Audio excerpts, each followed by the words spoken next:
Hello, നമുക്കൊരു chicken കറി വെച്ചാലോ? Chicken കറിക്ക് ആവശ്യമായിട്ടുള്ള സാധനം ഞാനിവിടെ എടുത്തിട്ടുണ്ട്.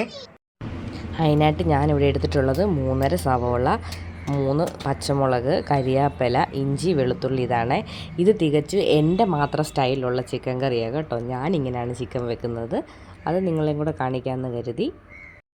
അപ്പോൾ നമ്മൾ ചീനിച്ചട്ടി ചൂടാക്കാൻ വെച്ചിട്ടുണ്ട്. അതിലേക്ക് കടുക് ഇട്ട് കടുകൊന്ന് പൊട്ടിയതിന് ശേഷം സവോള അരിഞ്ഞ് വെച്ചിരിക്കുന്ന സവോള നമ്മൾ അതിലേക്ക് ഇടുകയാണ്. സവോളയൊന്ന് പെട്ടെന്ന് വഴണ്ടി വരാൻ വേണ്ടി അതിനകത്ത് കുറച്ച് ഉപ്പ് ഞാൻ ഇടുന്നുണ്ട് കേട്ടോ. ഉപ്പിട്ടിട്ട് അടച്ച് വെച്ച് നല്ലപോലെ നമ്മൾ വേവിച്ചെടുക്കുകയാണ്.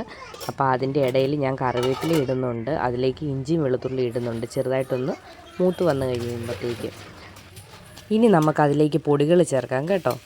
അങ്ങനെ വഴണ്ടി വന്ന സവോളയിലേക്ക് പൊടികൾ ചേർക്കാനുള്ളത് ചിക്കൻ മസാല, മുളക് പൊടി ഞാൻ നോർമൽ മുളക് പൊടിയും പിരിയ മുളക് പൊടിയും കൂടെ മിക്സ് ചെയ്താണ് ചേർക്കുന്നത്. പിന്നെ ഗരം മസാല, മഞ്ഞൾ പൊടി, മല്ലിപ്പൊടി, ഇത് 3 കൂടെ ചേർത്ത് നമ്മൾ നല്ലപോലെ മൂപ്പിച്ചെടുക്കണം.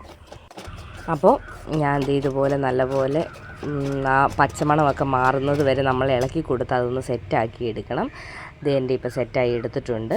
അങ്ങനെ അതിലേക്ക് നമ്മൾ കുറച്ച് വെള്ളം ചേർക്കണം കേട്ടോ. ഒരുപാട് വെള്ളം ഒഴിക്കേണ്ട, ഓൾറെഡി ചിക്കനകത്തുനിന്ന് വെള്ളം ഇറങ്ങുന്നതുകൊണ്ട് നമ്മൾ ഒരുപാട് വെള്ളം എടുക്കേണ്ട. ഞാനിപ്പോൾ എടുത്തിരിക്കുന്ന ചിക്കന് ആവശ്യമുള്ള വെള്ളം ചേർത്ത് കൊടുത്തിട്ടുണ്ട്. നിങ്ങളും അത് ചെയ്യുന്ന പോലെ എടുക്കുക. എന്നിട്ട് പിന്നെ നമ്മൾ ചിക്കൻ പെറുക്കി അതിലേക്ക് ഇട്ട് കൊടുക്കുക. അങ്ങനെ ചിക്കൻ അതിൽ കിടന്ന് വേകട്ടെ. അപ്പോൾ എൻ്റെ യൂട്യൂബ് ചാനൽ ആദ്യമായിട്ടാണ് നിങ്ങൾ കാണുന്നതെങ്കിൽ ലൈക്ക് ചെയ്യുക, സബ്സ്ക്രൈബ് ചെയ്യുക, കമൻറ്റ് ചെയ്യുക. അപ്പോൾ നമ്മുടെ ചിക്കൻ കറി റെഡി.